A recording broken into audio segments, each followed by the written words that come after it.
Lance Michaels. Welcome, Lance, to the Peak at the Week here in Rice Lake. Now, your claim to fame is that you are the greengrocer. Is that what they call them? Well, I don't think anymore. No, not anymore. Produce manager. Produce manager. You bet. And you brought some produce with you, right? Yes, I did. You Okay, bet. so maybe we could start out with the Australian oranges, Sure, you bet. but they're not from Australia. Well, actually, we were supposed to have Australian navel oranges this week in our ad, but we ended up with South African oranges. South African oranges? Yes. So, Okay. But this time of year, a lot of people think it's hard to get a good navel orange because mainly it's the Valencia oranges from California, but there are other parts of the world over the last couple of years, especially last decade, that really have got into getting the fruit out to the rest of the world, like South Africa. Right now we can get an excellent navel orange, which is seedless. It's very juicy. It's just as good, pretty much, as an orange in the middle of the winter. And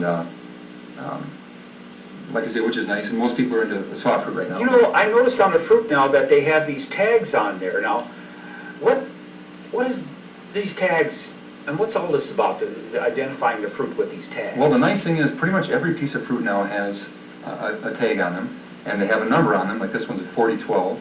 And what we do is the produce manager gets that code, gives it to our scanning coordinator who puts it in the system, and that is what the checkout person uses to figure out what kind of piece of fruit they're buying, or what the price is. So it goes right in the system, they put on the scale, put that number in, and that's how it rings up perfect. So this particular orange is 4012, Yep.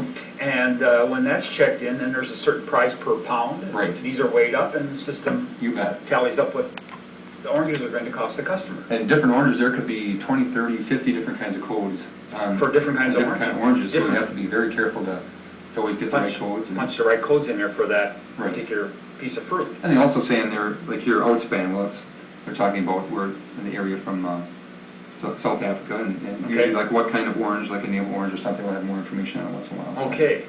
Well, that's interesting because I see these tags on a lot of different fruit. You know, the one piece of fruit that doesn't hold the tag very well is the pepper. Yeah, that's true. The pepper is so slippery. That is true. That the tag doesn't seem to want to stay on the pepper as well as it does on, say, like the orange skin. Right, and that's a bit more of a rough skin. Pepper, they put on a vegetable grade wax. Yeah, oh, they put a wax on some cucumbers, peppers, some of those things, so they hold up. So they hold up better, so that the fruit is actually, or the vegetable in this particular case, is actually wax. Right. Yeah. Same thing with the cucumber. Not the kind of wax that you think like a candle wax or anything. Okay. It's just a vegetable wax. There's nothing. There's no, chemicals or anything like that on it. Okay. So it's to keep it from losing moisture. I losing suspect. moisture. Yeah. So it just holds up better and. Yeah. Well, I can remember years ago that we didn't want to put fruit into our flower cooler because it would bring the flowers, not decompose. What did they call it? It speeds up the metabolism of the flowers because the fruit would give off, apples especially, would give off methane. Ethylene. Ethylene. Yeah. So if you want to ripen something. Exactly, and that's a good point that I was going to talk about. That, like, especially right now in the summer with the soft fruit, the peaches, plums, nectarines, anything like that. If you were to put fruit is good, but the best thing is a ripe banana. If you take a ripe banana, put it in a brown paper bag with pretty much any fruit, but especially that soft fruit, it'll speed up the process by about 3 or 4 times. So, we'll say tomatoes. Tomatoes, they give off methylene gas too, and that would ripen too with a banana. So, but a banana is the number one thing that gives off that gas. It really. The banana. Right. Yeah. Okay. So if you have a paper bag and you want to ripen fruit, you put the fruit. How about peaches? Would that work with peaches? Great. Oh, it works great. And put a banana in the paper bag. Right. Yep. That's worth having you on the program right there. That is a big, and probably you bring up peaches and tomatoes, that's one of the main things. You want to be very careful with those things. Tomatoes and the soft fruit, peaches, nectarines, plums. Well, plums aren't so bad, but you want to make sure you keep them out of the refrigerator because until they get really ripe, with tomatoes you always want to keep out of the refrigerator because the refrigerator kills the flavor, the texture makes them mealy inside. And let's see now, what is it? You don't put bananas in the refrigerator either? It doesn't hurt the inside of the banana at all, but the outside, it chills the skin, so it makes it a very ugly color on the outside. But it will keep the banana longer if you don't care what the outside of the banana looks like. So, but tomatoes, keep them out of the fridge, and soft fruit too. Make sure you keep them warm just on the counter until they're super, super ripe. Then you can put them in the fridge. Otherwise, it gets them really a mealy flavor to them. So. If you keep them in the fridge. Right. I've got it. So Got it. that's Let's see very- what else you brought here, because I just got some you got some exotic stuff there too in that box, right? interesting things, yes. Well, like this is a yellow meat watermelon. A lot of these things they've come a long way with. And this one is this seedless or? It's has- considered seedless, but even a lot of the seedless varieties of watermelon, you'll Will notice have a few sometimes seeds in they'll there. have just a few small But seeds. this one is yellow, Right. Yellow flesh, the flavor is hardly any different than a regular watermelon. Just but the color. But the color is the main thing. You know, when you're making fruit salad and you want a colorful fruit Oh, salad, yes. here you go. That's a great thing. Some yellow. There is orange out there too, but that's one of the newer ones that hasn't come up really yet, so. But yeah, something like this is great for like a fruit salad or something. And something like this would come from what part? This probably come from the United States, Right. Growing here And most most, far away. all the melons in the summer are from the United States. Actually, pretty much all the produce in the summer, other than some of the apples you can get this time of year from like New Zealand. You know what it is that they're south of the equator, so their seasons are opposite Switch, ours. exactly, yeah. So their summer is winter down Exactly, there. yeah. Our spring is their fall. Right. So that apples are available. Well, speaking of apples too, a lot of people complain this time of year if you buy like a Red Delicious apple and they come to me and say, why are the apples so bad right now? They're kind of soft and whatever, and I tell them, well, if you buy like a Red Delicious apple in this time of year, they've been picked since October, Mhm. and they keep them in a atmosphere-controlled rooms Mhm. where they control the nitrogen, atmosphere, Mhm. oxygen, the temperature, Mhm. and they can keep them for a long time, but the quality goes way down. Mm. So I tell them, don't even buy like the Red Delicious this time of year unless it's But some of these like apples that are coming from south of the equator, Right. like from Chile maybe. Chile, New Zealand are New two Zealand. big providers of that stuff right now. Of apples, Yep. some of these apples like some of these new varieties like Galas, Bravers, Bravers, Fuji. Yeah, all yes. those type of things. That Bravers. Southern Rose right now, it's just an excellent eating apple. A Southern Rose? Southern Rose, just beautiful, dark, reddish. I'm gonna have to try that one. What else you got here? You got some So- tropical stuff too. So tropical things, we have, this one's one of What my is most that? interesting fruits we carry. Uh-huh. This is called a horn kiwano melon. Horn Horn kiwano melon. Kiwano melon. Yes. Very interesting, and this is actually produce of California. Actually, a lot Uh-huh. of these tags say where it's from too, because people Uh-huh. like to know if it's from our The country. United States or where Right. it was from. Now, interesting thing about this is it looks and tastes just like a fruity cucumber on the inside. Oh. And it's not a spectacular thing to eat. Some people cut them in half, scoop the insides out, and serve them with small drinks in here, hold like a small Oh, cup. so they use this as a container for a Right. drink. Yeah. The skin. Right, exactly. And another interesting thing, if you have ever watched like the Star Trek shows, you'll see a lot of these sitting in bowls behind, in the scenes, and because they look like a kind of an alien type fruit. An alien type fruit. So, Okay. you don't see things like this very often. So now, would you use this in a fruit salad or use it as a cucumber salad? You know, I wouldn't use it for anything but sell. Now, listen, To be honest, you want to keep your job? well, I like to sell lots of. You're gonna hit the bricks. No, it's interesting. Okay, yeah. It's something that it looks Very neat different. on a tray, or if you use Okay. it for something different, you Okay. know. But we really don't sell many of these. It's something more just interesting. Uh-huh. People like to look at, see different things in the department, so. Okay. But as far as And- eating, and- it's- And this is called a what now? A horned kiwano melon. Horn. Yes. Kiwana. When they're melon. fresh, you could almost hurt yourself with these. Oh, with those Because spines? they'll look like a puffer fish, a blowfish. Okay. And they can be very sharp right when they're picked and they come in, so this one I've had for a few days and it's not quite as sharp. But So if you were going to prepare this, you would take and peel this skin away, and then, actually, to be honest, just take a knife, cut it right down the center, okay, and you can just scoop out the insides, and that's what you eat. It's like I say, fruity cucumber. It's got kind of a green jellyish, Mhm. seedy type inside to it, okay. and that would be the part you eat. But like I say, a lot of it's more kind of like pomegranates. A lot of people don't eat pomegranates, but they use them for drying and decoration and things like that. Ah, So- okay, all right, got So it. as with some of these, we don't Mhm, eat them as mhm, much. But mhm.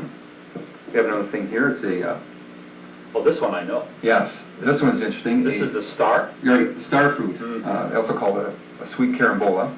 And this too, some people eat, it's kind of it's a very kind of tart, sweet flavor. Mhm. But what you do is you just cut it in little sections, mainly for like trays and things like that. So, So this would be something as a, not only to eat, but as a garnishment. Is that what Exactly. it's called? and that's what people mostly use it for, as garnishment. This so. is the star fruit, Right. and I tell you, my experience was in Ecuador that they had these. Now, I don't know, where do you get these? Actually, right now, these are from California. Okay. But they come from a lot of different parts of the world. Chile too, and Mhm. different places. But right now, like I said, most of the food we get is from California. So What is this big honker? that is a Santa Claus melon. Santa Claus melon. And there are a lot of different melons. You know, the most popular are watermelon, cantaloupe, and honeydew, but we have a lot of different varieties. We have cassava, Santa Claus, Juan Canary, a lot of different melons, but this is one of the more interesting ones. It's just got an interesting color and shape to it. There too, a lot of them taste fairly similar, and the insides are quite a bit alike, but they're just enough different compared to a honeydew or cantaloupe that it makes it a special thing. Santa Claus melon. Right, yeah, Santa Claus melon. And where did this come from? California? This is from California right now too, along with all the other melons. So. And let's see, do you eat a skin at all, or do you peel them? How do you do this one? Well, myself, I don't eat the skins, but there are people that do that. There are vitamins in the skins, just like people eat potato skins or whatever. This right now is from New Zealand. New Zealand is a very good grower of fruits, kiwis and apples. Yeah, so that our audience knows that what you're holding there is a kiwi. Right, this is a kiwi, and the best way to eat a kiwi is just cut it right down the center, and it's still not easy, but you cut it right down the center. Instead of trying to cut away the skin, you just take a spoon and just kind of spoon the flesh right around the inside of the skin. So, and some people do eat the outsides of these, like I say, but not kind of fuzzy on the outside, so I don't think it would be. I have a hard time eating that fuzz too. Yeah, just here I just brought an avocado. Now this is a Hass avocado, which is different than a lot of other varieties of avocados. It's the most premium avocado you can buy. It's a lot more, it's got more of oil in the skin, so it gives it more of a better buttery flavor. Avocados, when they come in, they're a fairly light green. They're very firm. But when you let them just sit on the counter for a couple days, such as this one, the skin darkens up, gets almost black, and you should be able to just barely feel it give a little bit, and it'll be just about right. So. And how is it that you became this produce manager, greengrocer, I called him, but at the marketplace, you weren't just tripping along one day and then you walked in and became a grocer? No, that's true. No. Well, I started at Marketplace back in college about 17 years ago, and I just enjoyed it so much. Got into it, a full-time job actually there, and became the assistant produce manager, and did a few other things. Went to a few other stores, and I came back, and I've been there about 6 years again, and been the produce manager there, and really enjoy it. We just built a new store about 5 months ago, and you know, that's quite a display. It looks almost like a floral arrangement in that, with the radishes and the onions and the lettuces and. Well, that's one of the funnest parts of my job is setting up the different displays. What happened here? Is this a roadkill or it almost looks like somebody stepped on a peach. This is like somebody stepped on a peach. This is the type of peach. This is a donut peach. Okay, I believe it. Yeah, it looks almost like a donut. You know, it's got that thin sides, and this too it's similar in flavor and the color of the skin to a regular peach, but it just has a little different texture. It's kind of a squash more, and you know, unless you actually tried it, it's hard to explain the flavor, but it's fairly similar. But now, how do you go about, say, for example, taking the skin off of a peach? Well, I never take the skin off a peach. Oh, you eat it? I love the skins on all those things. And of course, there's a lot of nutrition. Exactly. And a lot of nutrition is right near the skin surface. Exactly. Yes. A lot of the living enzymes and a lot of the things are in the skin. And that's one of the things that we should talk about. Yeah. Fruits and vegetables in your diet. Oh, it's really, really important to get some fruit and vegetables. It's the most important thing. I mean, man was more or less supposed to be a vegetarian. And kind of gone the other way. And this is a mango. Okay. Here too. Now, Mexico grows a majority of the mangoes in the country, or in the world. So this is from Mexico right now, and that's one of their largest crops. Mango is, it really doesn't matter what color the skin is. You know, it's always prettier to buy a nice red mango, and sometimes they are a little better that way, but there's a large pit about this big inside the mango. And hairy. And kind of a strange... What do they call it? Clingy. Clingy. As compared to... Like a stone-free... Stone-free peach. Yeah. Or a clingy peach. Right, exactly. The flesh clings to the pit. Exactly. That's what it is with the mango. Right. They don't have such a thing as a stone-free mango. If they could ever come up with stone-free mango or a pitless cherry. A pitless cherry. Can you imagine that? You know, not having to worry about a pit and a cherry or something? Yeah. But a lot of things, there weren't seedless grapes not too many years ago. Now look, it's all seedless grapes. Oh my, you can buy seedless watermelon? Yeah, seedless watermelon. And the seedless watermelons taste good. Yeah, it really does. Yeah. Yep. Yeah. Even on special. Yeah, actually this week we have, well today is the 15th. Today and tomorrow, Thursday and Friday, 15th and 16th, we have a 2-day produce sale. And when a lot of people say it's probably over, but, Yeah, but we have still, a lot of there's different specials that come up Oh, from sure. time to time You bet. as the season comes on and That's and right. that type of thing. No, I'll tell you, I bought seedless watermelon, I bought it, what was it, 49 cents and 39 cents, and now it's 10 cents, and That's our we're front paying, page what, coupons. 20 cents? yeah, so we're losing a lot of money on the melon, but that's one of those things where you put on the front page and it's, And you it know, works. And it works, yeah. So what we're saying here, for good health and getting some fruits and vegetables, probably really not that big of an expense. when it comes Not down really, to it. you know, you can't put a price on your health really either and Yeah. stuff. You think about what a candy bar costs by the pound. Yeah. Or a lot of, the bag of potato chips by the pound. Yeah. You know, and you think some of these things, bananas come from, you know, halfway across the world, Ecuador, Mhm. you know, wherever, and to pick them and ship them all the way on a boat across the ocean. Right, right. Bring them to California to port, And get them here to Rice put them Lake. here, and then we put them out, and you Yeah. only pay 39 cents a pound. Yeah, And you think about that's some of the other things, it's really a bargain. It really is, yeah, that's Yeah. true. So, well, Lance, thanks for coming on the program Well, you today. bet. Glad to be And here. glad to have you. You bet.